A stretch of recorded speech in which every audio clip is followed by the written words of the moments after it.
La Cour établit avec le ministère public que monsieur David Mazda Forest avait manifesté sa bonne foi de collaborer avec la justice puisqu'il avait comparu à l'audience passée et qu'à ce jour, pour des raisons de santé, il se retrouve en dehors du pays. Nous allons les réciter pour qu'ils comparaissent à l'audience prochaine. OK.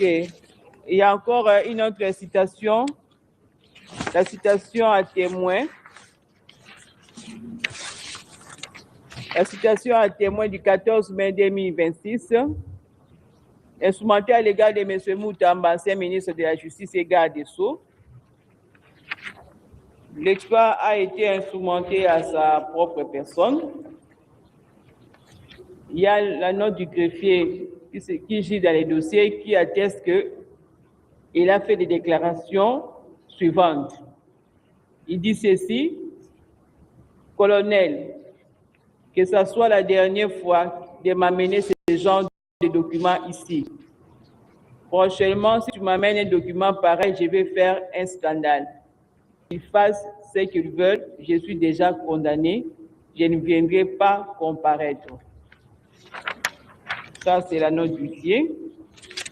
Il a reçu l'exploit, mais il a fait des déclarations que nous venons de lire. Entre-temps, il produit également une attestation médicale. Une attestation médicale pour soutenir qu'il est malade, qui date du 15 mai. L'attestation médicale qui est signée par 2 médecins au lieu de 3 et un rapport circonstanciel. Monsieur le procureur, qu'en dites-vous par rapport aux déclarations du témoin avec les pièces qui attestent qu'il est malade?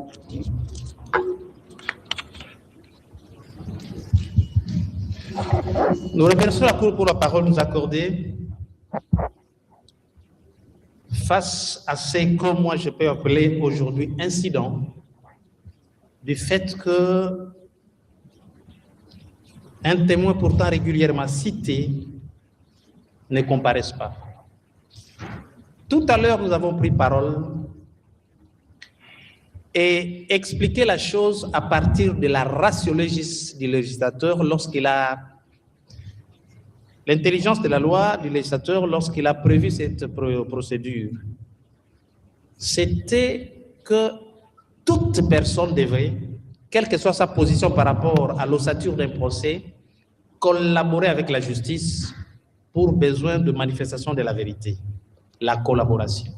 Et cette collaboration, ou mieux, dans cette notion de collaboration, il y a la notion du respect dû à des institutions telles une juridiction.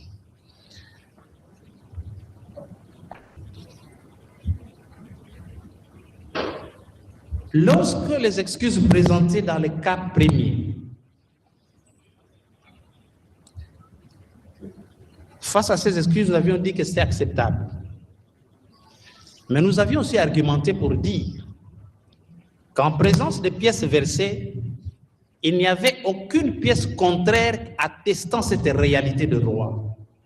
Une situation de maladie, une situation de collaboration d'une personne qui est venue, une situation de personne qui a comparu répondant à notre invitation, mais ce sont les aléas des procédures qui ont fait qu'on remette pour qu'il n'ait pas parole. Et voilà qu'à la remise, face à des contraintes, il est parti avec des preuves de sa sortie visée par la Direction générale des migrations, institution appropriée, attitrée pour constater les mouvements des uns des autres en République démocratique du Congo. Et à côté de ces actes, aucun autre acte contraire pour qu'il y ait doute. Or, ici, il y a problème.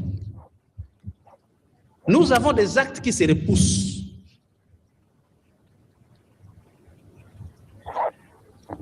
Une note de greffier, partie exécutée, c'est la République qui exécute. Et il s'adresse à un colonel. Madame, dans la hiérarchie de l'armée, comme de la police, les militaires comme les policiers sont groupés en catégories. Et un colonel relève de cette catégorie qu'on appelle officier supérieur. Et madame, il y a un minimum de respect à devoir à un colonel. Il y a un langage à tenir vis-à-vis d'un colonel. S'il ne fait pas ça à un colonel, il ne ferait pas ça à un lieutenant, encore moins à un caporal. Alors que tous, sous les drapeaux, œuvrent pour la République. Il n'y a pas un Congolais qui est moins Congolais que les autres ou plus Congolais que les autres. Nous avions parlé de la ratio legis. Nous avions parlé des soucis des législateurs, de la politesse, du degré de collaboration. Ça relève même du civisme. Voilà les paroles que l'on tient face à un officier supérieur, venu parce que requis par la justice pour exécuter une mission de justice à côté d'un greffier de justice. Colonel, que ça soit la dernière fois, il s'adresse à sa femme ou à son enfant. Si c'est à sa femme, c'est une banque de référence, c'est une banque de considération à une personne de sexe féminin. Si c'est à son enfant, c'est une éducation ratée de la personne qui agit. Et il fallait dire à haute voix. Colonel, que ce soit la dernière fois, ce sont des mamans des Andes qui se chamaillent en disant ça. Et la personne que tu as citée à comparaître comme témoin, Constant Moutamba, à ce jour, n'est pas ministre. C'est un citoyen comme tout le monde. Les immunités qui le revêtaient là, qui le protégeaient, n'existent plus. Ça s'appelle manque de référence, tout simplement. Manque de considération, et donc ça relève de l'impolitesse. Il fallait le dire pour qu'ils nous entendent de là où il est. Et à côté de cet acte, un rapport médical. Un rapport médical signé par un médecin qui dit qu'il est malade et une attestation médicale à faire valoir devant une cour qui atteste qu'il est malade. Consulté à l'occasion de la descente du colonel, consulté pour besoin de la cause, là aussi c'est une légèreté. Parce que, et ce sont les ABC du droit les plus élémentaires, même un étudiant de premier graduat droit sait que pour faire valoir une attestation médicale, que cela doit être signé par au moins combien de médecins? 3. Les étudiants de droit qui sont dans la salle peuvent le dire. Et un ministre honoraire ne le sait pas. Et de médecins soit-il, ne le savent pas. Madame, la médiocrité a atteint toutes les couches. Même la médecine aussi. L'instrumentalisation des corps, des professions, de médecins. Est-ce que c'est sérieux? Face à des réalités qui s'opposent, qui se repoussent, face à un positif, à un négatif, quand vous mettez les deux fils ensemble, c'est une explosion. Donc, ces deux pièces ne peuvent pas se retrouver au même moment dans ce dossier. Il y aura une réalité qui sera vraie et une autre réalité qui sera fausse. C'est dangereux. Dangereux parce qu'au-delà de ça, il y a des menaces faites à un officier supérieur. Madame, il faille le dire à cette audience parce que trop, c'est trop. À l'audience passée, peu avant de commencer l'audience, nous avons reçu le prévenu dans notre office, dans notre bureau, venu pour une doléance urgente. Vous savez quoi? Nous avons acté sur le procès verbal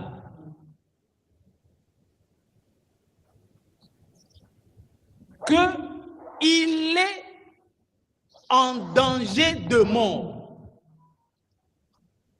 Nous avons acté sur le procès verbal que sa vie et la vie de ses proches sont en danger de mort.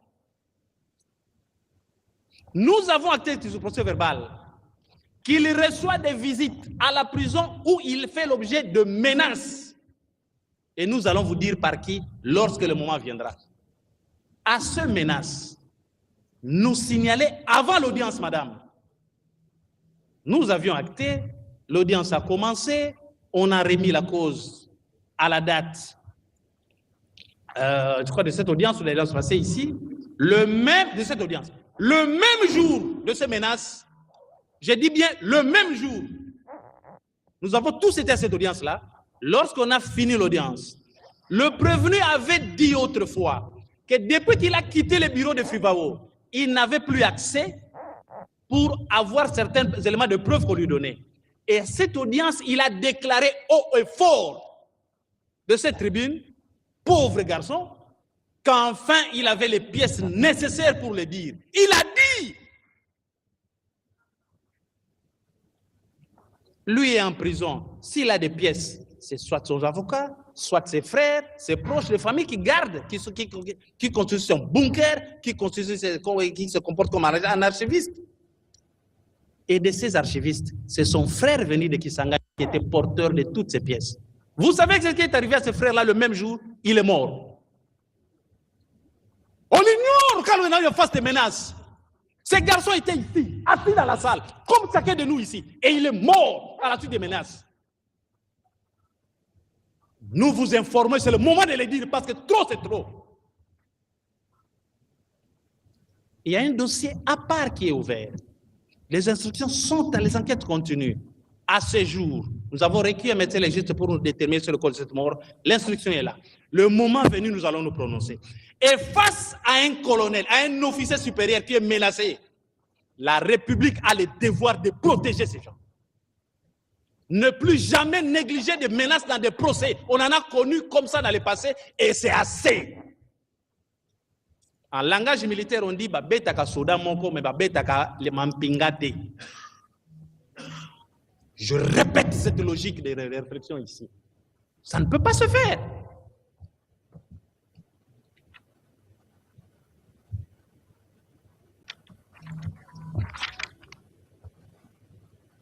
Ça ne peut pas se faire. Ça ne peut tellement pas se faire que le greffier a fait ses rapports. Et ça ne peut tellement pas se faire que même la police a fait un rapport là-dessus. Madame, le rapport vient de la police. Le rapport à monsieur le commissaire provincial. Qui fait ce rapport? C'est le colonel qui était sur le terrain. Si la Cour peut permettre que je donne lecture de ce rapport, pour que chacun de nous comprenne, parce que parmi nous, la prochaine victime est là. Rapport à monsieur le commissaire provincial. Descente au lieu d'internement du colonel et du condamné Constant Moutamba Tungunga. C'est jeudi 14 mai 2026, vers 9h. Le greffier de la Cour d'appel de Kinshasa Gombe, M. Okoko Njeka, nous a appelé au téléphone pour que nous l'accompagnions au lieu d'internement des mises en concerne afin de lui signifier un exploit, en l'occurrence une citation à témoin.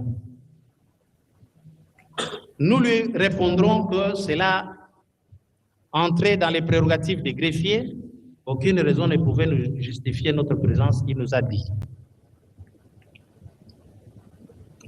À 10h, Son Excellence, Monsieur le ministre d'État, ministre de Justice, nous a enjoint au téléphone d'instruire, d'accompagner les greffiers dans la mesure où c'est une unité de la police de la ville de Kinshasa qui assure la garde au lieu d'internement des mises en cause.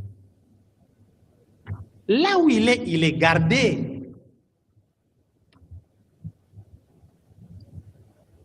Il est gardé par la police. Il est sécurisé donc. À 9h07, c'est au tour du procureur de la République de grande instance qui a réitéré les mêmes instructions, qu'il fallait l'atteindre, mais pas de manière sauvage, mais de manière civilisée. Un greffier s'est fait accompagner d'un policier pour le faire proprement dans le respect des droits de la personne humaine. À 12h45, nous avons invité les greffiers à nous rencontrer au quartier Sosimat. Bon, il ne faut pas trop dire là où il est, mais il est dans la ville ici. À 13h, nous serons rejoints par les greffiers, lui priant de nous remettre l'exploit, ce qu'il fera. Devant la chambre du condamné, nous avons toqué, nous présentant au passage. Il va réagir énergiquement. Voilà un malade, hein? Il va réagir énergiquement en disant, nous citons, colonel, si tu commences à me suivre jusqu'aux toilettes,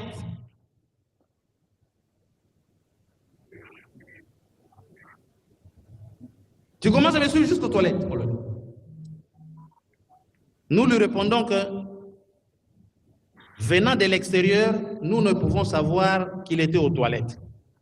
Il sort de là et devant la porte de sa chambre, il enchaîne. Nous citons. Je trouve maintenant que vous voulez ma mort. J'ai combattu Nanga. J'ai combattu Kabila. Ces gens ont des gangs qui peuvent me tuer. Et tu amènes les greffiers jusque devant la porte de ma chambre. Ne croyez pas que je suis faible. J'ai été ministre, je connais beaucoup de secrets de ce pays et je peux déballer.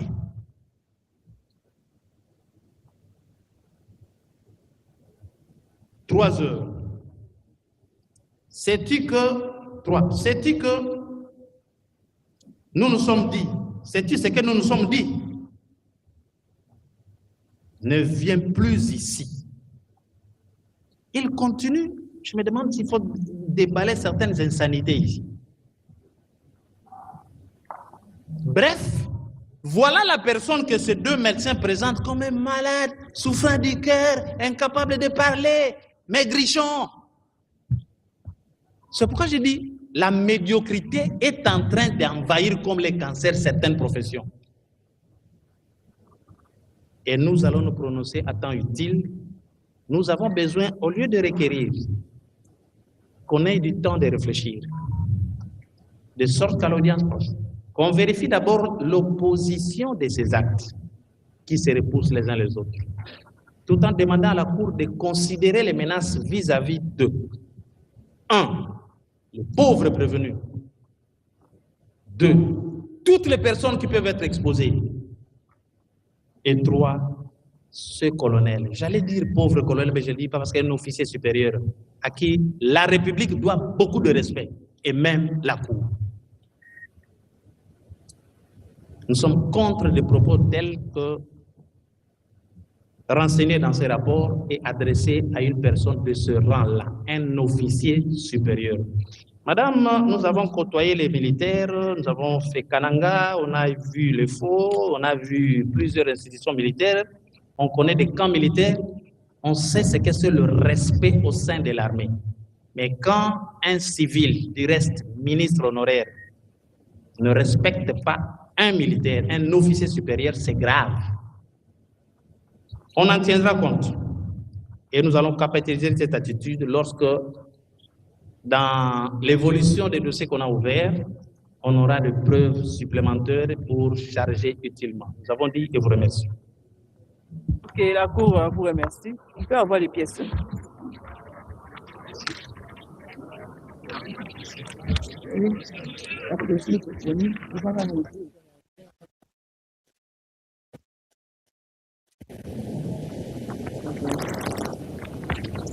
Ok, la Cour, après concertation avec les membres de la composition, il dit ceci: la Cour est en face d'elle de deux pièces contradictoires, deux pièces qui se repoussent.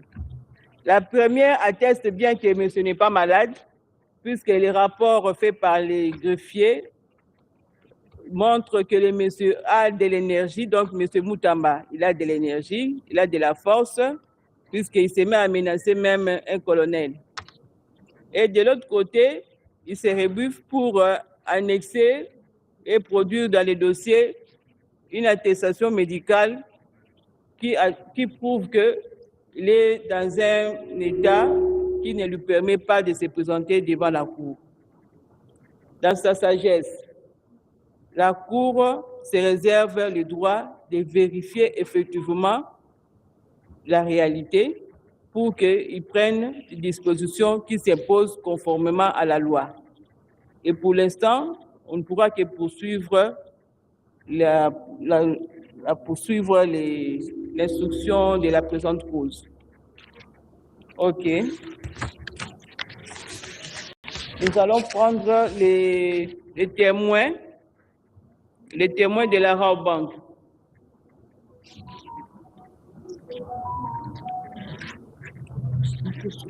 Me donne ici.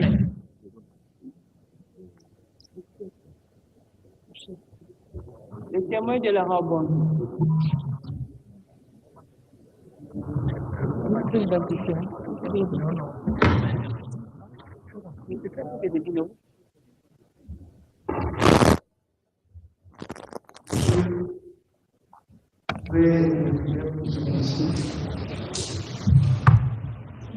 Oui, ce monsieur.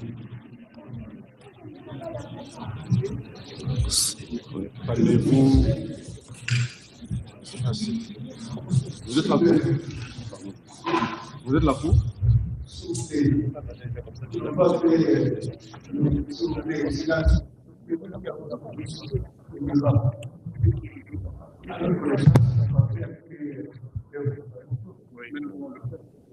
Vous l'assistez.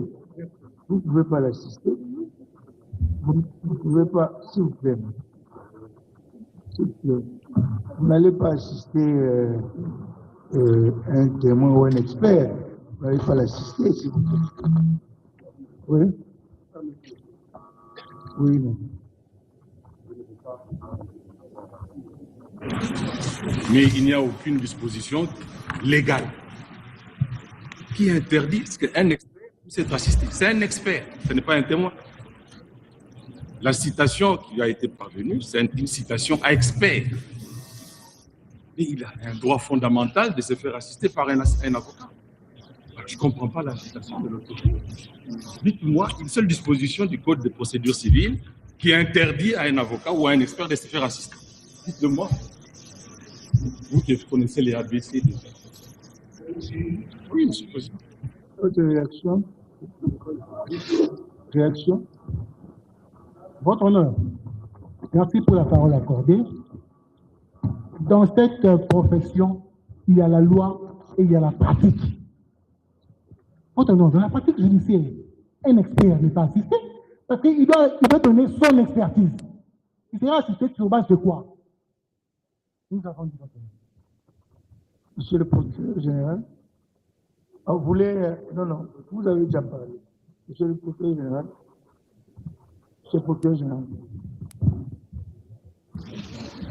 Nous remercions la Cour pour la parole nous accordée. Disons que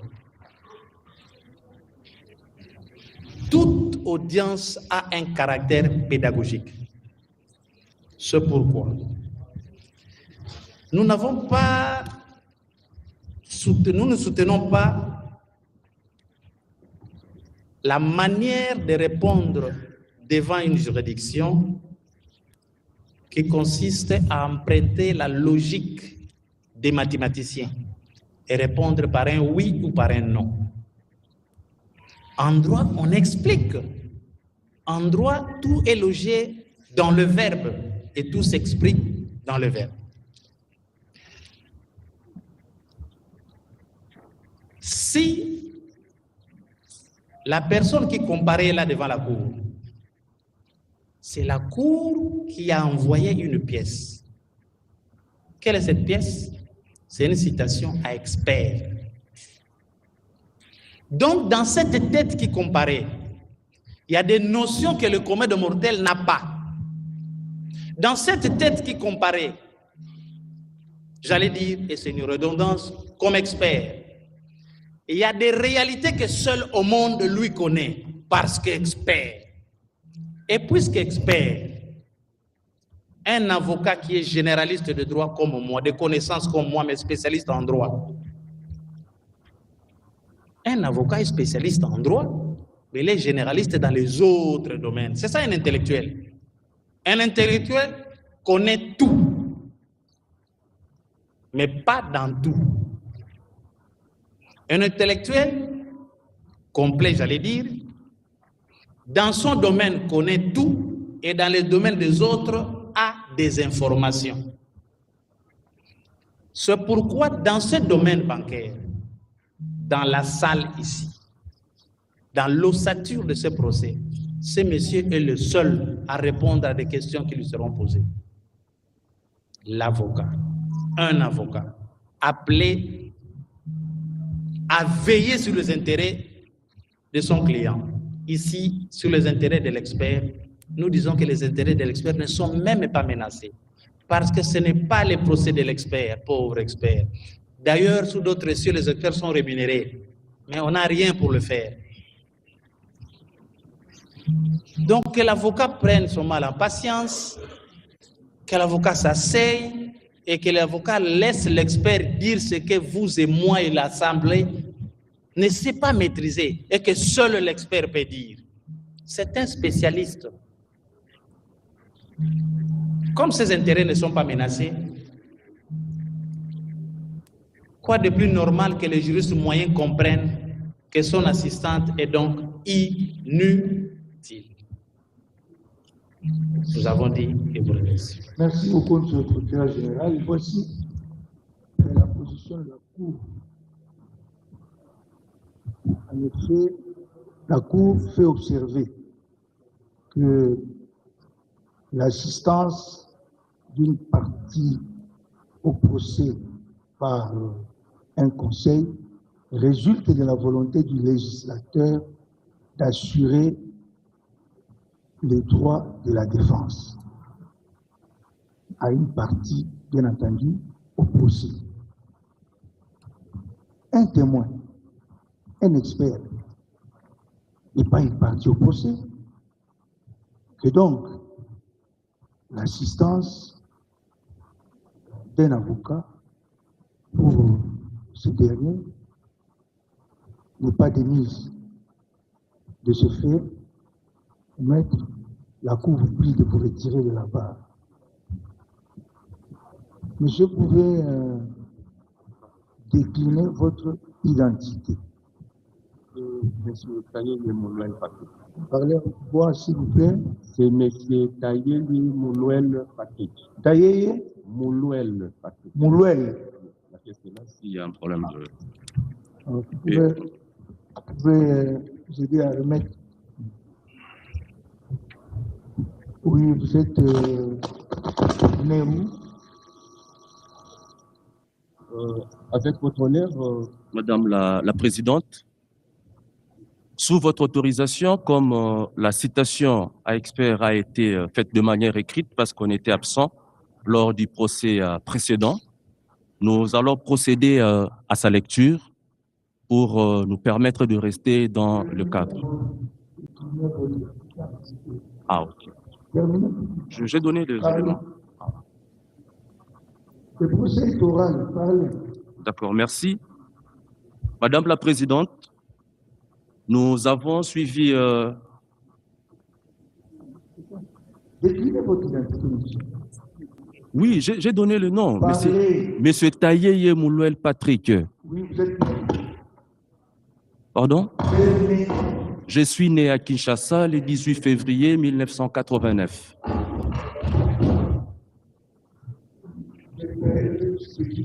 Fils de Monsieur Tayeye Moulouel Alphonse, en vie. De Madame Jeannette Kimaka Mabiele, en vie.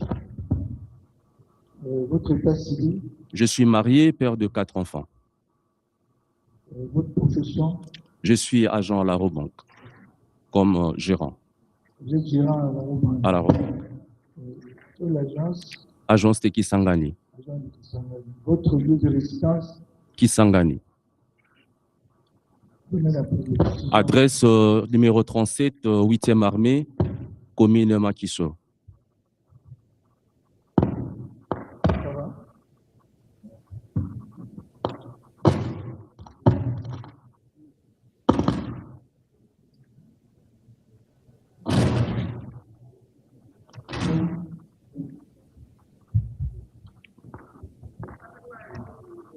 Le contenu de votre, je ne sais pas c'est quel rapport.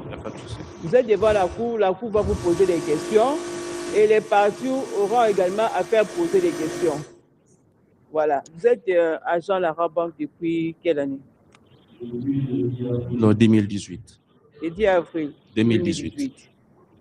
Et depuis quand vous collaborez avec Frivao? Avec Frivao, à peine 2 ans. 2 ans. Oui. Pouvez-vous expliquer à la Cour la procédure suivie par Frivao pour le paiement des victimes, personnes physiques? Merci, Madame la Présidente.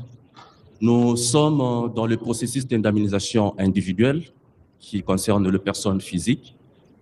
En ce qui concerne le processus d'indemnisation individuelle, il y a lieu de noter que l'indemnisation individuelle a connu 3 modes de paiement.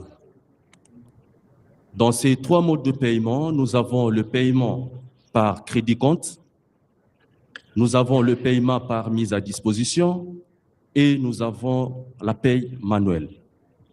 Je m'explique. En ce qui concerne le paiement par crédit compte, Frivao, en tant qu'entité en charge d'indemnisation, mettait à la disposition de la banque le liste certifié, parce que c'est eux qui connaissent les victimes, afin de procéder à l'ouverture des comptes des victimes.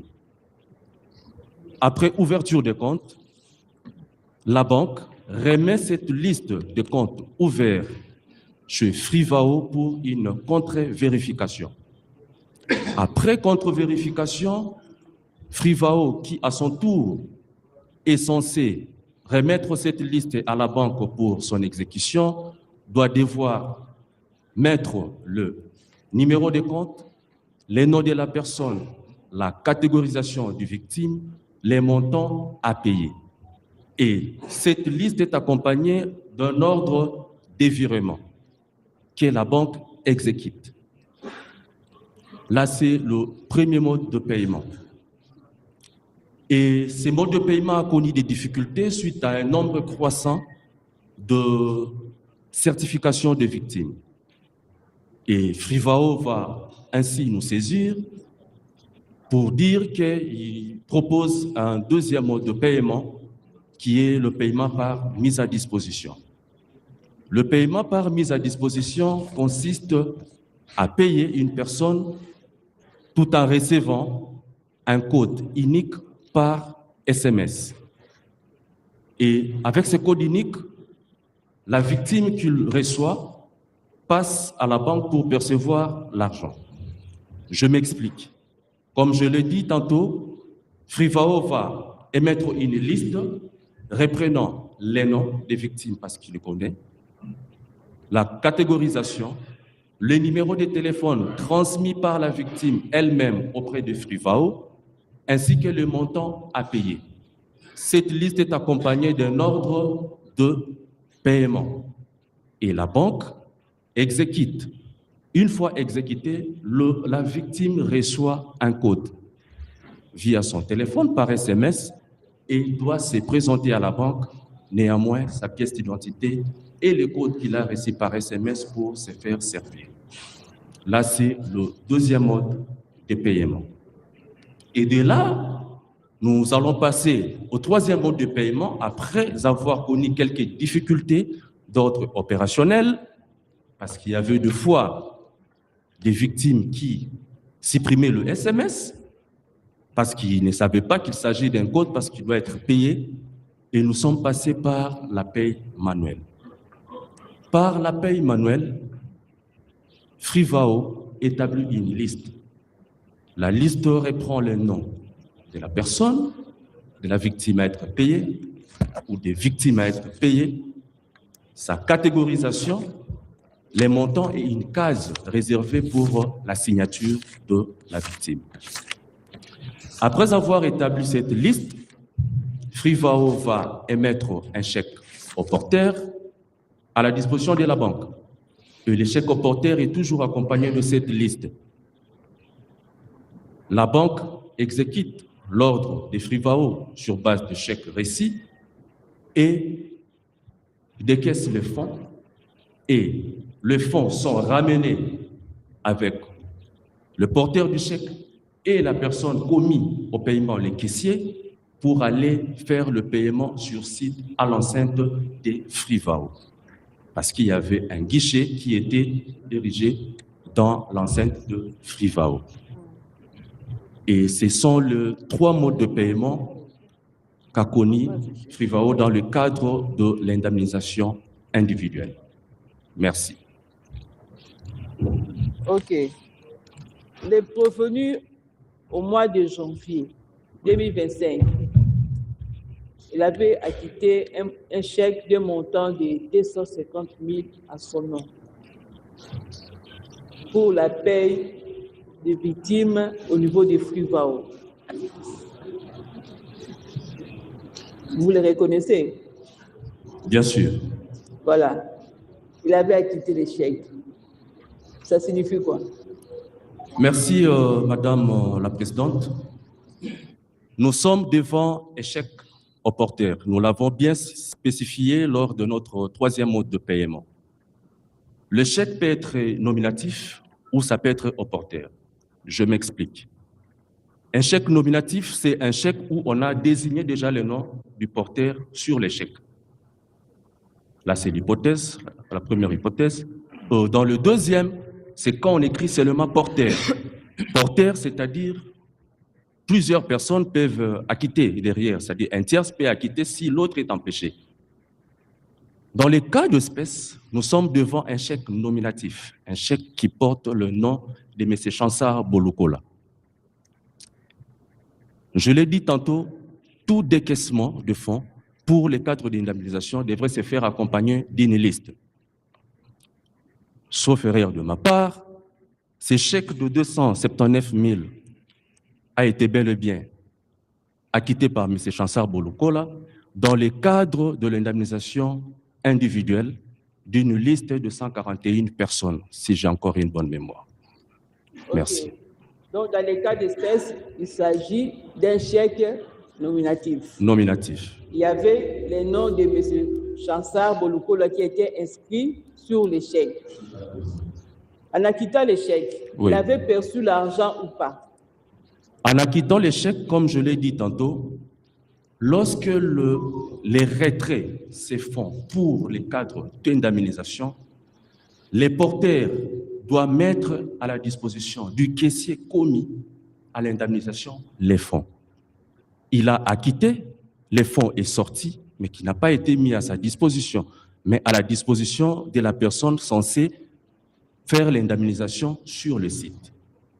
Donc, le montant encaissé était sorti. Exactement. Le montant est sorti de la Rao Bank. Oui. 279 000 $. Exactement. Sorti de la Rao Bank. L'argent est sorti, est arrivé au niveau des Frivao. Sur le site. Et qui avait... Non. Qui avait, au moment où on avait acquitté les chèques, on avait perçu l'argent, à qui on avait remis l'argent? Les fonds est remis auprès du caissier en charge de l'indemnisation. J'ai dit tantôt... Le caissier en charge de l'indemnisation, la personne qui est... Non, non, non, non. Je l'ai bien dit, dans le 3e mode de paiement, les fonds, parce que c'est la Robank qui fait le paiement manuel, qui est là sur le site. Nous n'allons pas laisser le fonds entre les mains de Frivao. Nous avons décaissé le fonds et les fonds s'amènent entre Frivao et les caissiers qui est commis, parce que nous, on doit se rassurer de la destination des fonds, parce que les fonds étaient retirés sur base d'une liste qui était transmise pour l'indemnisation. On s'amène avec le fonds, Frivao ainsi que la Robank. Qui perçoit l'argent?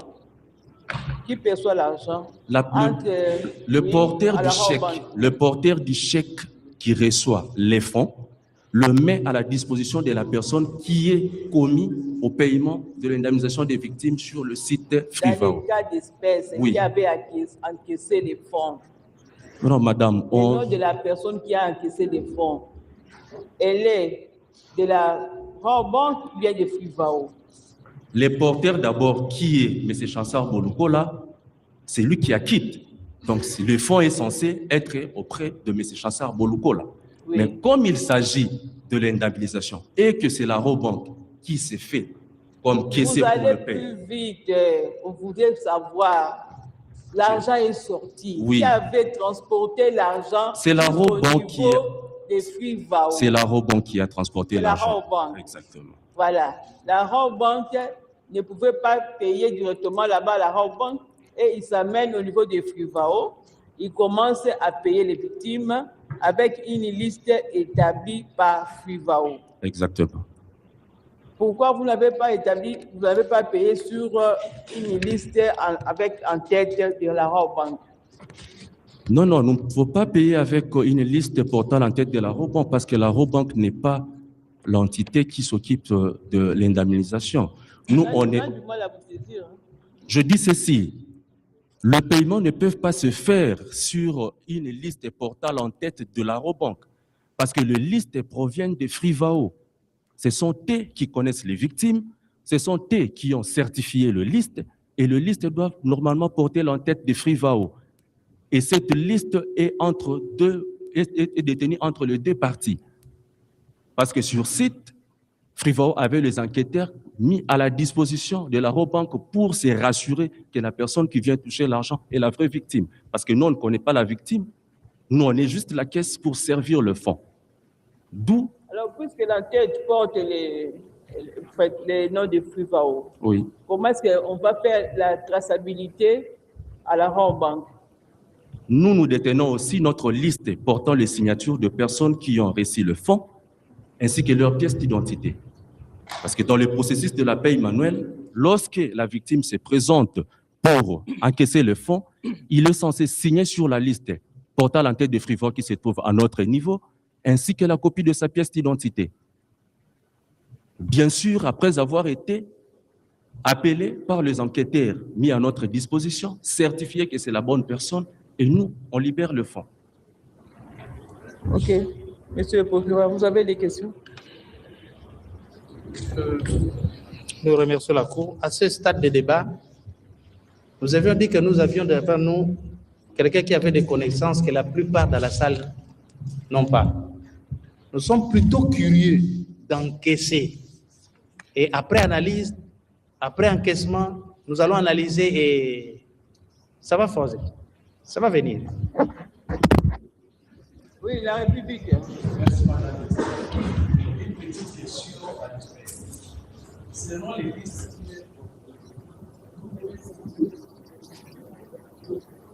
Ok.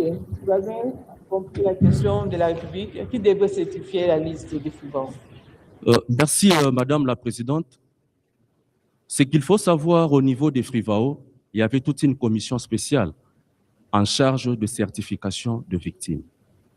C'est-à-dire, la banque qui est rien d'autre, une personne qui exécute l'ordre du client fait foi à la liste parce qu'on sait que non, à leur niveau, il y a une commission spéciale en charge de certification. Nous ne pouvons que, à notre niveau, payer. Parce que tout en ayant la liste, étant sur site des Frivao, il y a les enquêteurs mis à notre disposition pour certifier à nouveau que la personne qui vient vers vous, c'est la bonne personne. Nous, on ne peut que payer. La banque n'a rien à voir sur les listes. Tout s'est fait au niveau de Frivao. Oui, vous avez la parole. S'il vous plaît.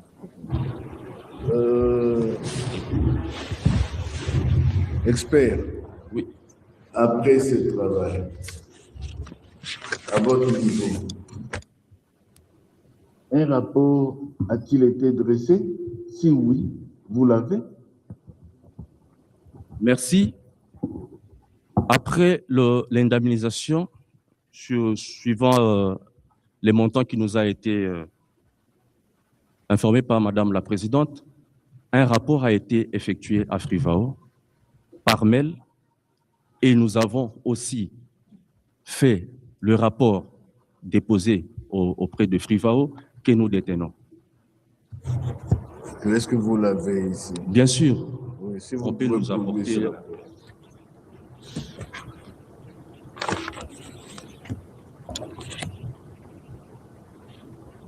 Attendez d'abord qu'il termine avec la question de la Cour. Vous avez terminé?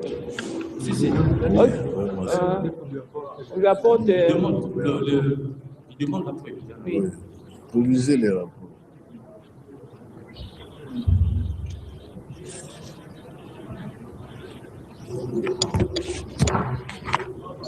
On termine d'abord avec la question de la Cour. Il veut s'asseoir. Vous ne vous sentez pas bien? Prenez la chaise alors. Prenez une chaise. Donnez-lui la chaise. Nous avons l'original de la liste. Ça, c'est la partie qui est détenue à la banque comme preuve. Nous avons les rapports de l'état de paie qui a été transmis à M. Bolukola, qui est là. Nous avons le rapport effectué par mail, c'est la copie que nous allons mettre à votre disposition. Nous avons en annexe le rapport. Oui, produisez, on vous lira. D'accord.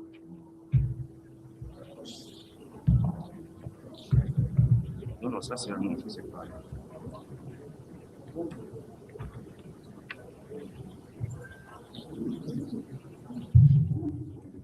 Oui, Frivao, j'ai vu les avocats de Frivao. De la République, on commence par la République. Hein. Vous avez la parole. Merci beaucoup de l'avoir accordé. Nous avons déjà convenu que la vie nous peut nous payer parce que les rapports que vous avez posés. La seconde question est celle-ci, à l'expert. Si vous pouvez poser la question, il a affirmé qu'il y a eu 3 modes de paiement. Il y avait d'abord le crédit des comptes, et puis ils ont été saisis par Frivao. Votre honneur, c'est une entreprise. Nous sommes en administration. Ils ont été saisis par quel acte? Et s'il peut produire l'acte pour lequel on les a saisis pour changer des modes de paiement. Merci, votre honneur. Parce que, il vous souviendra qu'avec Frivao, il y a plus eu des injonctions verbales. D'où cette question à son présent d'ordre, nous avons dit. Ok. La République veut savoir, puisqu'il y a eu 3 modes de paiement. Et le premier mode, c'était le mode de paiement par crédit. Écrit.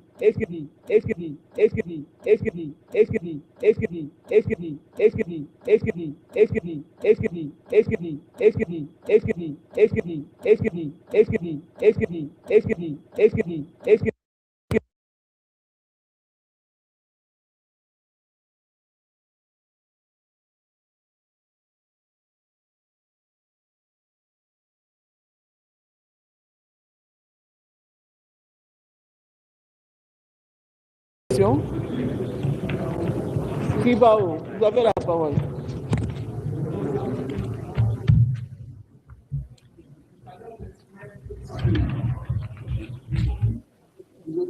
Vous le savez, en face d'un chèque, il était en face d'un chèque, nominatif et qui avait été acquitté par une personne. En vertu de quelles règles pouvait-il se déplacer pour aller effectuer le paiement chez Frivao? Voilà. En vertu de quelles règles il pouvait se déplacer pour aller à Frivao? C'est ça la question, hein, maître? Madame la Présidente, nous pouvons ne fût-ce que faire un rappel par rapport au cours d'économie bancaire qui, de fois, aussi est donné aux juristes. Il y a lieu de savoir qu'un chèque est payable à vie lorsqu'il remplit toutes les conditions préalables. C'est-à-dire, sur le verso, il doit être signé par 2 personnes. Vous devez vous approcher du micro pour que vous Exactement. avez mis les masques. Je disais ceci, dans les notions élémentaires bancaires que nous apprenons tous, même ceux qui font les droits, il y a lieu de noter qu'un chèque est payable à vie lorsqu'il répond aux exigences concernées. C'est-à-dire, il doit d'abord être signé par 2 personnes.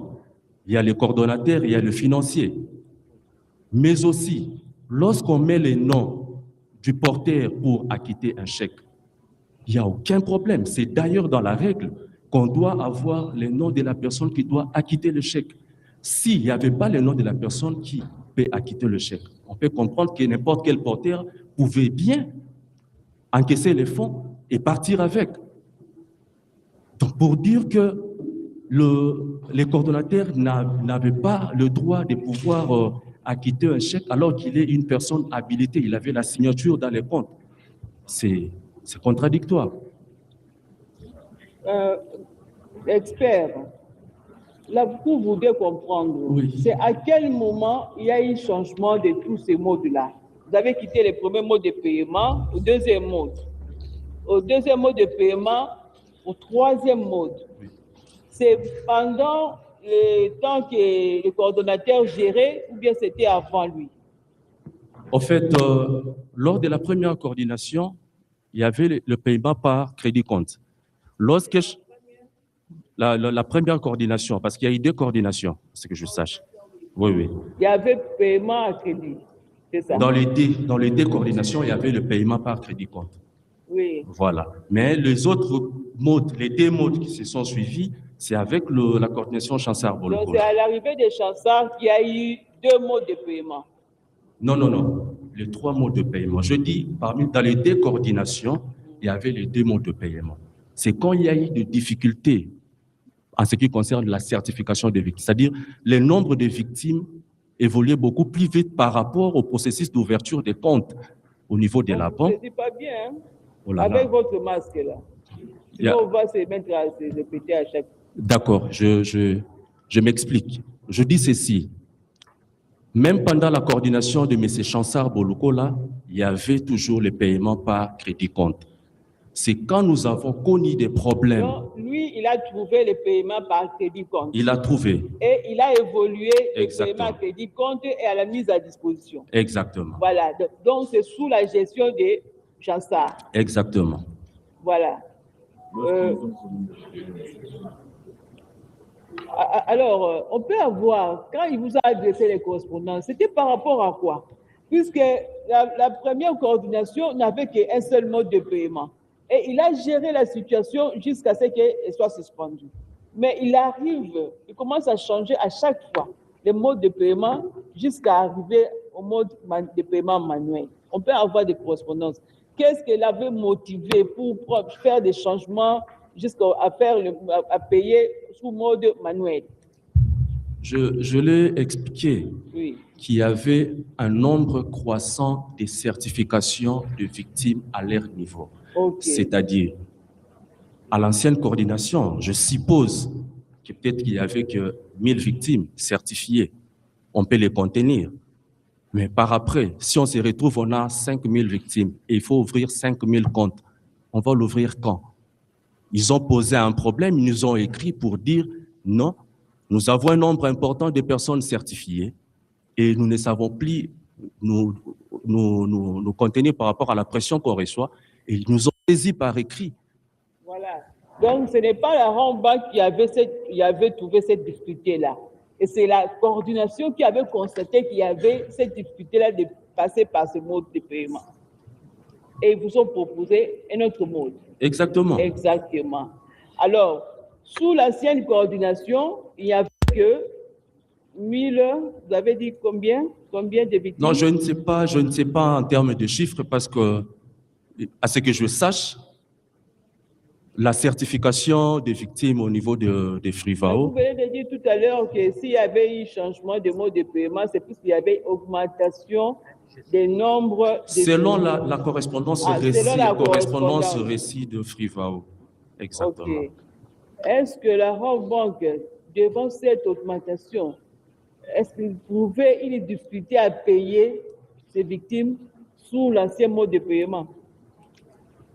En fait, je venais à peine de le dire que c'était un problème par rapport au processus d'ouverture de comptes. Pourquoi? Parce que on ne pouvait pas procéder à l'ouverture des comptes et aller au rythme de Frivao. Nous les avons dit, nous devons continuer à notre rythme.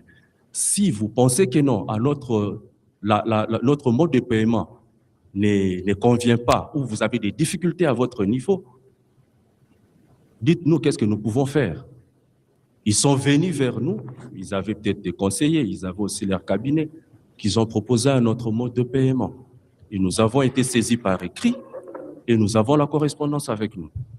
Ok, donc la Bank n'éprouvait aucune difficulté pour payer le nombre de victimes malgré l'augmentation. Donc c'est Frivao. Ce n'est pas ce que je dis. Ce n'est pas ce que je dis. Qu'est-ce que vous avez dit? Répétez. Je dis ceci. Puisque la question de la Cour était de savoir, oui, est-ce que la difficulté de payer sous les premiers mots de paiement, cette difficulté venait de la Bank ou bien de Frivao? Vous avez dit que ça venait de Frivao, ce n'était pas de la Bank. Non, non, non. Ou bien on reprend encore la question. Je m'explique. Sous l'ancien mode de paiement, est-ce que la Bank était en difficulté de payer les victimes? La banque n'était pas en difficulté de payer des victimes, mais il y avait un souci en ce qui concerne le processus d'ouverture des comptes. Nous avons soulevé un problème, disant au rythme de votre certification, ouvrir le nombre de comptes que vous êtes en train d'exiger dans un temps record ne serait pas possible parce que le processus d'ouverture des comptes demande aussi des diligences. Alors, qu'est-ce que vous en pensez? Et ils nous ont saisis, c'est ce que je dis. Et ils nous ont saisis pour nous dire, nous devons passer à un autre mode de paiement. Il fallait faire la correspondance. Il fallait faire vite, nous avons la correspondance. Une autre question de la Cour. Boluko Lachansard est arrivé à la gestion de Frivao au mois d'août, si je m'abuse, au mois d'août 2024.